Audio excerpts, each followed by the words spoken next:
పాకాల చెరువు 800 సంవత్సరాల పూర్వం నిర్మాణం చేసుకున్నాం. సుమారు 4 టీఎంసీల సామర్థ్యం గల చెరువు. ఆ రోజు ఆ యొక్క చెరువు వాటికి ఆ గుట్టల మధ్యన ఒక జింకల పార్క్ ఉండే.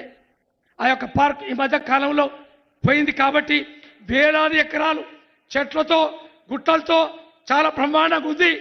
బొటానికల్ రీసెర్చ్ సెంటర్తో పాటు పర్యాటక కేంద్రంగా సుమారు 1000 కోట్లతో ఈ యొక్క ఉమ్మడి జిల్లాలో ఇంత చక్కటి చెరువు కొలను గుండం ఉంది కాబట్టి స్పెషల్ కోటా కింద మంజూరు ఇచ్చినట్టయితే 2-3 వేల మందికి ఉపాధి కలుగుతుంది.